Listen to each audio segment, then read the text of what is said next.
Bueno, a continuación intervención sobre la actividad 4, pues comienzo diciendo que es una actividad grupal, pero pues lamentablemente no pudimos establecer un canal adecuado de comunicaciones y pues no pudimos desarrollar o no se pudo contactar o no se recibió respuesta por los demás integrantes.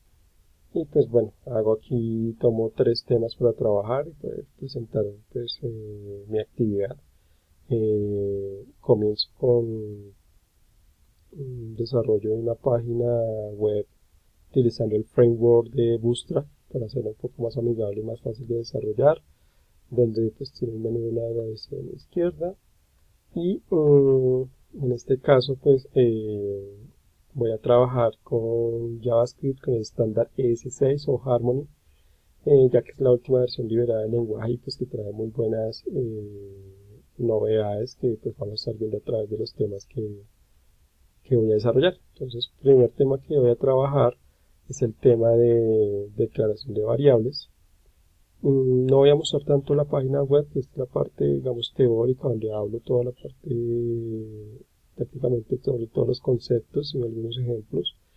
Voy a enfocarme más en lo que es el código y los archivos JavaScript que he creado para hacer los ejemplos. Entonces, vamos a iniciar con la parte de variables y dentro de mi archivo JavaScript tengo estos temas. Entonces el primero, pues voy a hablar sobre cómo se declara una variable. Entonces hay dos opciones. Digamos, en las versiones anteriores utilizaban keyword var para especificar una variable, pero pues en la versión 6 tiene una mejora y es que es con el keyword let, que lo que hace más es referenciar como una variable local, ya que var tiene un ámbito más global y pues realmente se prestaba para a veces inconsistencias del código. Entonces, sin decir que tiene algún error, pero pues esa es una gran ventaja de la versión estándar ES6 de JavaScript de ECMA.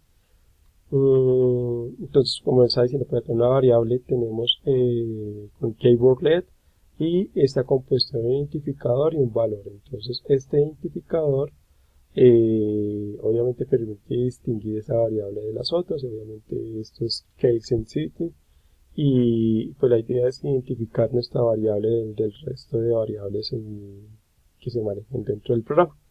Aquí lo que estoy haciendo es que simplemente declaro una variable con un entero 25 y luego le imprimo en la consola en este caso estoy utilizando el browser eh, Mozilla, aquí en la consola que nos permite depurar hacer seguimiento a nuestras instrucciones. Entonces vemos que imprimimos un 25 y también un 30, que también eso sería este ejemplo como tal. El siguiente, aquí anteriormente estaba declarando de una vez inicializando la variable con un entero, bueno, con dos enteros, el 25 y el 30. Pero uno simplemente también podría haber declarado la variable sin ningún tipo de inicialización y pues obviamente se inicializaría con un valor que es undefined o indefinido. Entonces, si yo imprimo esta variable sin inicializar, entonces vamos a ver que en la consola me va a salir un valor indefinido. También uno puede declarar variables, cortemos un poquito esto para acá. Uno puede definir variables en una sola línea. Entonces aquí vemos la declaración de tres variables, dos de ellas están inicializadas, una con un entero y otra con un string, y esta que es la primera variable que tengo acá se estaría inicializando con un define. Si yo hiciera un console.log de cada uno de estos, me imprimiría un define, 5 y el hola como tal. También pues voy a hablar de lo que es de constantes. Las constantes obviamente son variables, pero la diferencia entre las variables es que el valor con el que se inicializa no se puede volver a cambiar. Entonces se utiliza el keyword const, y que es una novedad también en el estándar 6. Y por convención, digamos que no es obligatorio, pero pues siempre indica que es una constante, que sería el inicio de la semana. Se escribiría con mayúsculas y con guión bajo para identificarlo, pero pues puede ser también con minúsculas. Ya hablando un tema de lo que son literales, identificadores. Entonces, como les decía, el identificador es el nombre de la variable que está acá, y el literal, la parte literal en que le estoy asignando el valor. En este caso es un literal string que le estoy asignando a una variable llamada sala. A continuación, creo otra variable con keywordlet, y lo que estoy diciendo es que también haga igual al valor, o sea, al literal string que tiene sala. Entonces ambas variables estarían apuntando hacia el mismo literal. En cuanto a lo que es tipos primitivos numéricos, digamos que uno venía acostumbrado mediante otros lenguajes de programación, como puede ser Java, donde tienen cada tipo primitivo tiene o está subdividido en tipos, un tipo primitivo numérico entero, decimales, también tenemos el tema de booleanos, de caracteres, a nivel de byte, de char.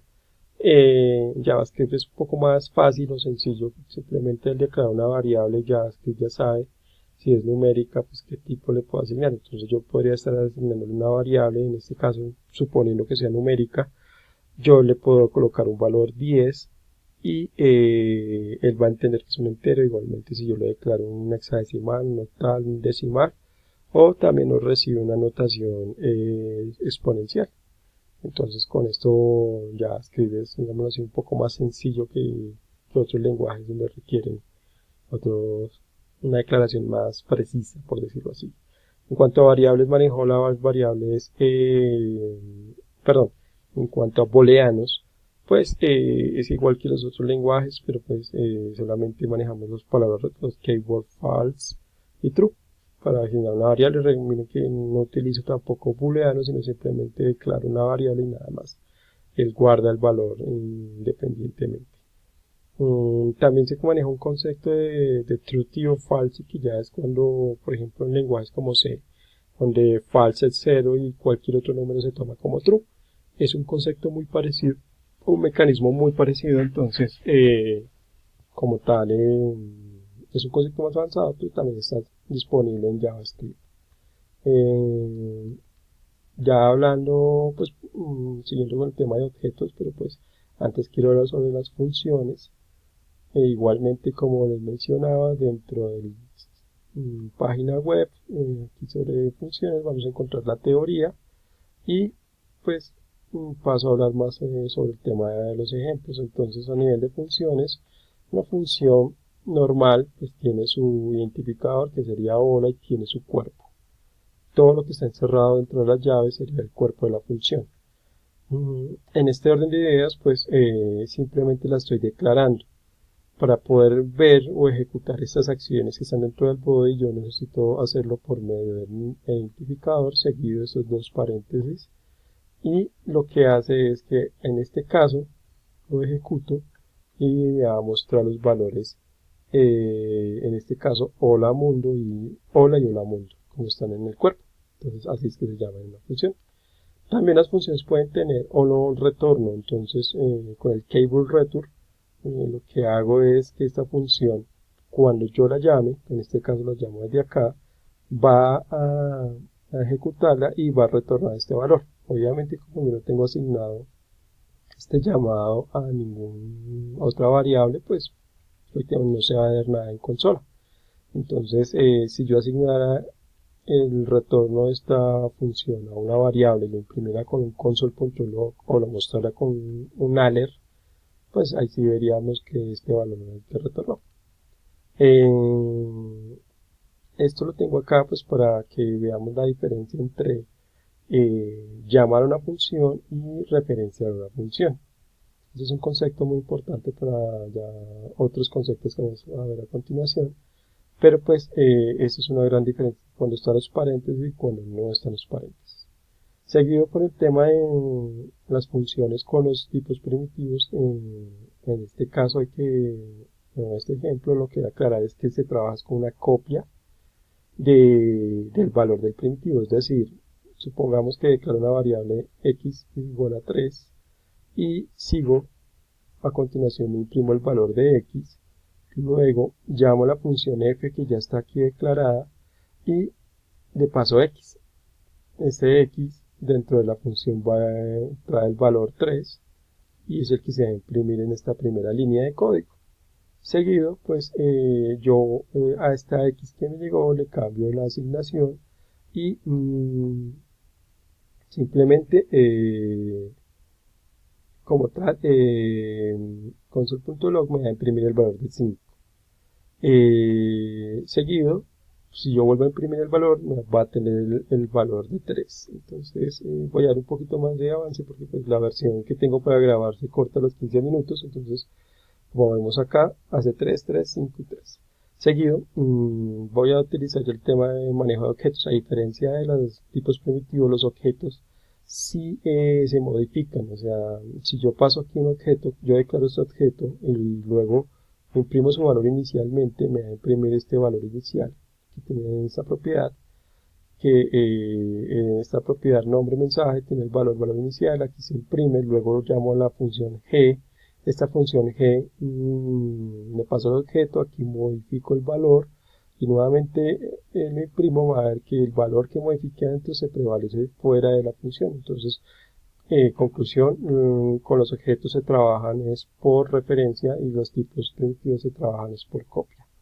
Seguido por acá, yo también puedo a un objeto por dentro de una propiedad establecer una función. Entonces aquí vemos un objeto O declarado en su forma literal y tiene una propiedad llamada cantar y a ella tiene asignado la función.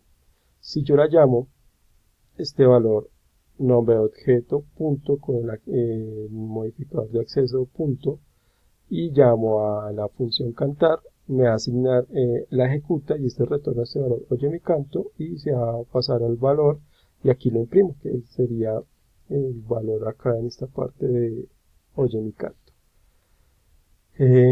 Una función expresión es una función anónima, así como es una función anónima no tiene nombre, no tiene identificador y simplemente lo que me sirve es que yo a una variable le asigno una función.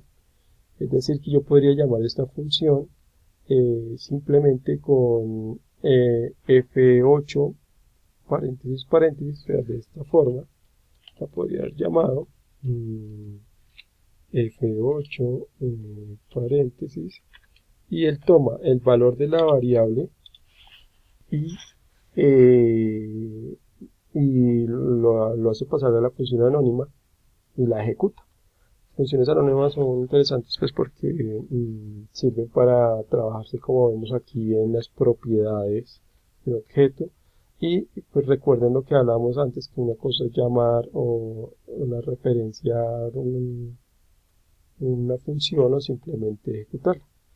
Finalmente pues aquí voy a hablarles sobre lo que es la notación en arrow, que es una novedad en estándar 6, que simplemente es que una función anónima yo la puedo resumir, eso sería la declaración de función anónima normal, en los otros estándares mire cómo la puedo resumir simplemente pasando un paréntesis vacíos y como solo tiene un retorno, con esta expresión lambda, lo retornaría, o esta que lleva un argumento nombre, simplemente le digo que lleva un argumento nombre y lo retorna. Entonces mira que la notación arrow lo que ayuda es a ahorrar código y para aquellas funciones que tienen una simple descripción, pues ayuda bastante. Para terminar, pues continúa con la parte de objetos. Entonces los objetos se declaran de esta manera, se pueden declarar con el keyword new, digamos leer objeto 1 igual a new object. Podríamos también definir la variable. Otro tipo de definición de objeto, pero la más usada es la parte literal. En la parte literal pues yo le puedo añadir propiedades con el método accesor punto. E igualmente pues en el objeto también se puede por medio de el accesor computado, que sería esto, puedo pasar identificadores no válidos y también le puedo asignar propiedades dentro de, como lo vimos anteriormente, puedo asignarle un objeto, tenga otro objeto dentro, pero aquí vemos cómo se asignan las propiedades de un objeto Finalmente, pues yo le puedo borrar propiedades con este, por ahora, método. Creo que se